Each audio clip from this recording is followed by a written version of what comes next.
When you speak, however, when you speak into that microphone, just move it around and identify yourselves when you speak, so when Catherine listens to it, she knows who's speaking.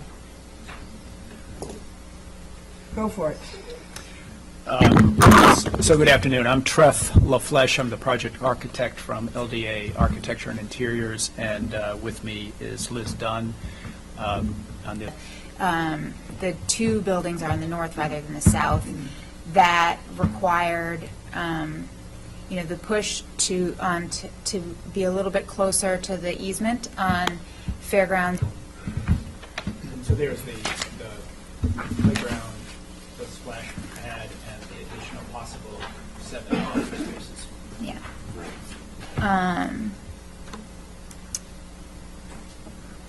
Again, and here is the fire truck access that Jessica's been referring to here, with Yeah. the additional curb cut.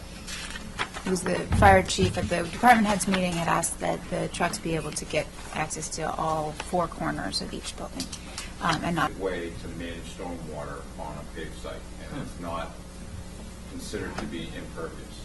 And what about oil and gas that falls into the onto So the it parking areas? doesn't mitigate that as much, certainly.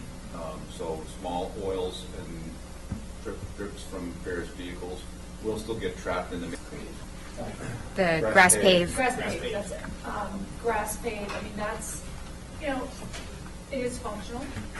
So it is part of your site plan review, like if you think that's going to be, it's going to hold up over time, if it's going to be maintained in the way that it should be, if it's going to. Right, That's certainly something the planning board could talk about. Sure.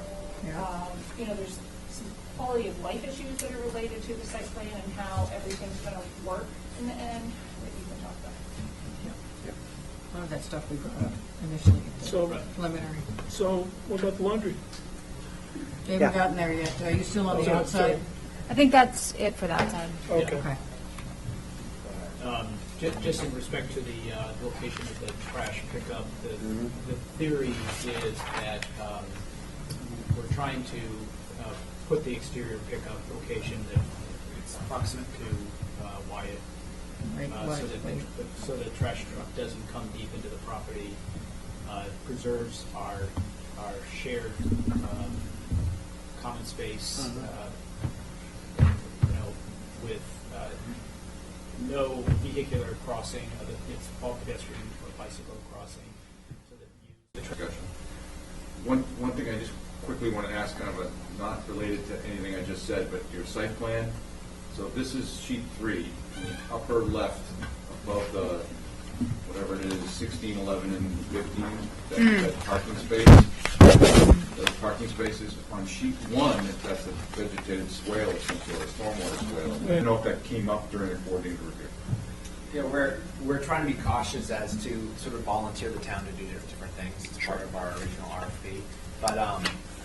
But Andrew and the town did want us to take a look at the whole site on, this is all, at the end of the day, town-owned land. And so how do we maximize the edges, not just the site, so that it works for all the abutting uses that the town controls, which is why sort of the edge of our property. But if it becomes a dual-use, walking path connected to the bike path, then we can start to look at it differently. Maybe instead of having a retainage basin type of infiltration system, that becomes more underground.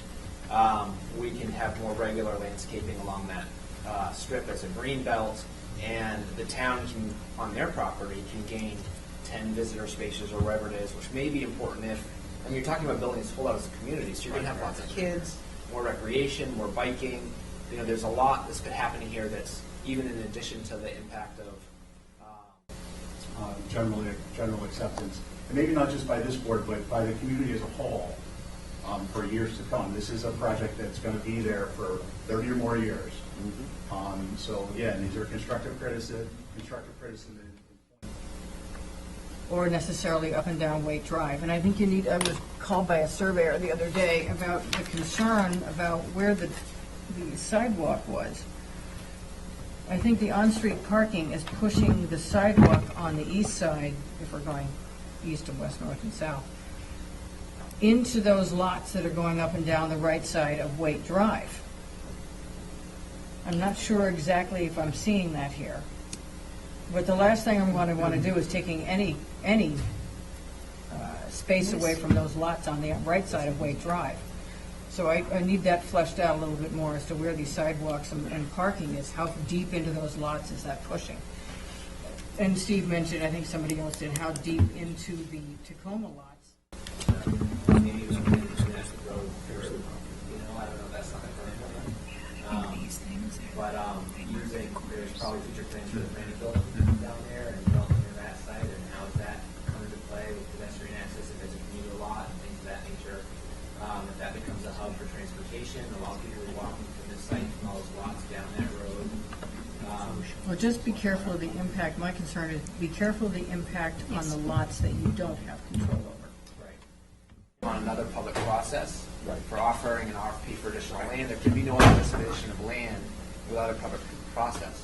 So if that becomes a requirement of the permit for this board, then there's no way we get permit into time to get our application in. So we're fine to be aspirational and try to incorporate these other wish list items into, hey, we want your plan to work with these other ideas, and we'll do all that. But when it comes to permitting this project, it needs to be our box in terms of.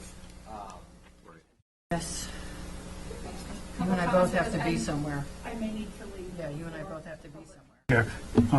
I really have to open this to the public. Okay, just quickly, I haven't really commented, and I'll be very brief. I'm just talking about the parking. We're stuck between a rock and a hard place. There's only so much amount of space here. The more parking we get, the limited green space we're constricted to. There are a couple of things. You know, we have bike paths here, and they're more economically friendly. Yeah. My name's Thomas Arena. I'm a neighbor on Tacoma Way. My big problem right now is the butters notice from the planning board. I didn't get them in time. And these are all my neighbors. The only reason they're here is because I told them. They never got their butters notice. So I just want on record that I want to object to you guys even hearing this until this butters. Oh, there it is. Okay. Yeah, it has to be sooner than that. It has to be not when we're doing anything else. Well, I'm not sure. So we have the next HGC meeting when? 26. 26. So we need time to actually engineer and bring this back. A couple If bucks you guys more. have comments you want to get in before when you that pass we the can look gets at, there. that's great. Right. Yeah. Thank you. Yeah. So maybe at the next meeting, we can look at alternate methodologies, but this is simple. This is a piece of paper and a signature. That's all. And if nothing happens, at least with